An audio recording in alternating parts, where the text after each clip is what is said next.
app. And you can see here the very first thing that I'm going to show you is the prompt. And although this prompt is a little bit more complex than the ones we have seen, you can follow the thread of what it is doing, right? It says overview.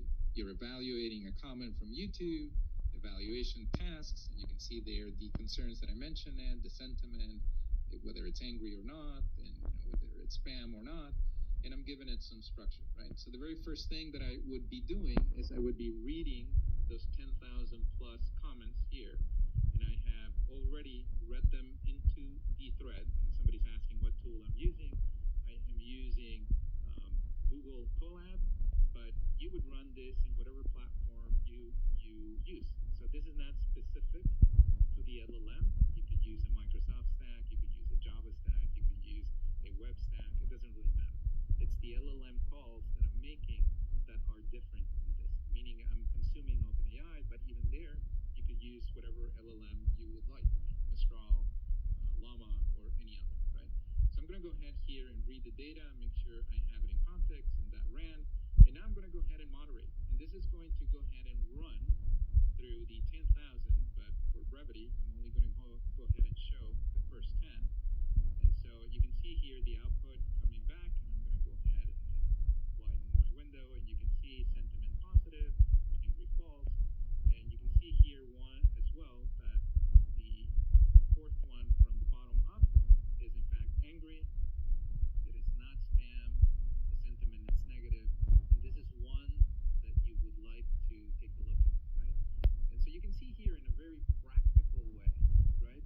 This is something that would be very taxing for a person to do, in that writing an application that ultimately supports an influencer and does analytics, essentially using AI, and can have the richness of an AI, is fairly straightforward to do. Ultimately, the logic of that application is you extract that data, you store that data, you create your prompt, you classify in this case, and you can create responses. And there's a tremendous more that you can do. You can pick up patterns, you can see what people are reacting to the most, and which parts they don't like. You can do all sorts of interesting things, right? So let me go ahead and leave you with the following thoughts. The very first one is avoid lock-in, sample broadly. There's a lot of great stuff out there. Do not limit yourself to just one environment. The other thing is the data cycle is something that you have to master before you can do this. And this is something that seems pretty simple at first, right? You collect, you store, you analyze, transform, and consume, right? What's the big deal? Well, if you were to look at it in its full flushed out form, the vertical collection alone would be Bayesian, and then depending on the velocity, on the volume, the granularity that you have, you'd have to have equivalent technologies when it came to storage. You'd have to be able to do transformation and analysis. All of these, even each of those squares, could be big communities and big challenges, right?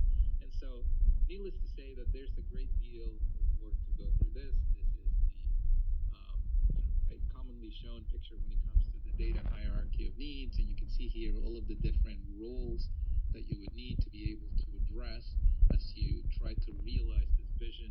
I often tell people, leaders especially, that going out and hiring data scientists is their biggest mistake.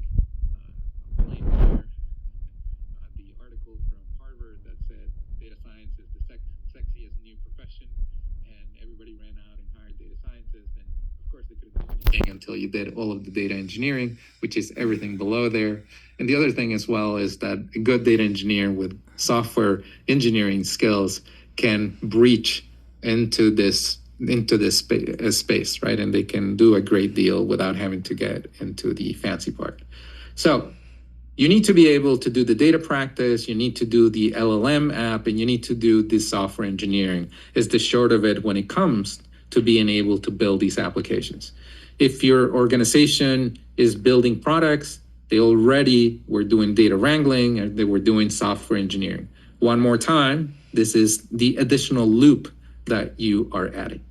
Now, when it comes to thinking through this, at times it can be hard to verbalize. And when you're meeting